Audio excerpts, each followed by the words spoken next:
Three ways are the how to successful engagement retailing. We're going to cover them one by one. Let's start with your team. To do so, you know me well enough now, we got to start with a definition. This is the word that perhaps has been replaced by engage or engagement. The last decade or so, most popular business buzzword, experience. Probably as many times as all of you have heard it, it's very rare, and I don't know why, and that's why I felt compelled to do this, that anybody actually says, well, here's what the actual definition is. And this one's really interesting to me. Here's where I say, thank goodness for a semicolon. Because the first part, the totality of the cognitions given by perception. I'm like, what? What does that mean? But then, thank goodness the semicolon steps in. All that is perceived, understood, and remembered. How much? All. Not a lot, not most of the time, not a high percentage. All that is perceived, understood, and remembered. So as many times as you have heard and will likely continue to hear the word experience, remember, there's your definition. All that is perceived, understood, and remembered. And it's the great backdrop for talking about your team. And if some of you are like, wow, I brought my team with me, even better. But here's the thing. Most of you have the responsibility as owners, as operators, as managers, to take this back with you. So at Big Peach Running Company, we have two committees. There's incremental compensation for the committee members, incremental work, of course, and their responsibility is to think critically, and think critically often, about two areas. And the only two areas that I believe comprise experience, as we just looked at a definition together. Area number one, the environment we provide for our guests. The environment, it may be how often the restroom is cleaned and how much it sparkles. It may be whether there's clutter on the cash wrap. It may be whether those 4-year-old fingerprints have been taken off immediately after that family left. It may be whether there is any water spilled by the water cooler or by the fountain. It is everything you can possibly imagine. I don't need to define environment for you in terms of store. And they need to think about how we can make it better, it being whatever it might be.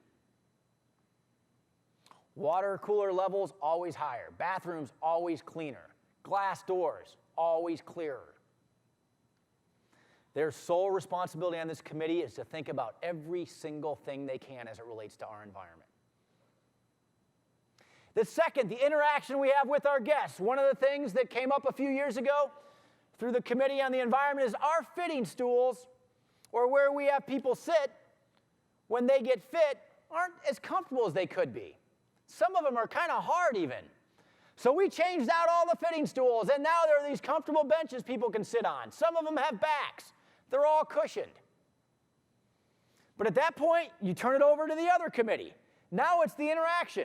Because just because they're on a comfortable stool on which to sit while they're getting fit for a pair of shoes, what are you saying to them? What questions are you asking? I believe very much that the quality of the experience is directly proportionate to the quality of the questions our guests are asked. I bet the same is true for you. So the interaction we have with our guests, what kind of questions are we asking? What do our guests want when they're in the changing rooms? What are we saying to our group runners before they leave on a Tuesday night or a Saturday morning? Nothing is off the table. This committee is asked to think as critically as possible about the interaction we have with our guests. My belief is every single thing that is perceived, understood, and remembered comes down to one of these two things.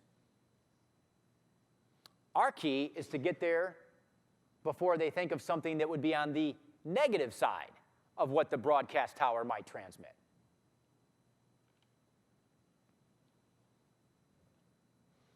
How many of you all remember this book? It was a New York Times #1 bestseller at a while. Okay.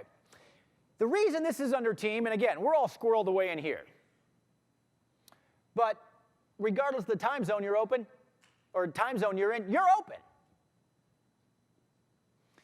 There was another author, a gentleman by the name of Gary Blair, who wrote a book, Everything Counts. that will put this more poetic than what I will. Because I find this mindset, forget about what's in the pages in between the cover of that book, to be dangerous. His comments were that this book is a hot, steaming pile of nonsense. But here's what I know. It doesn't become a New York Times #1 bestseller still to this date in all the languages that it is, with all the downloads that it gets, if it isn't a pervasive mindset that somehow still lives on your team and in mine. And it is an attack on the definition of experience.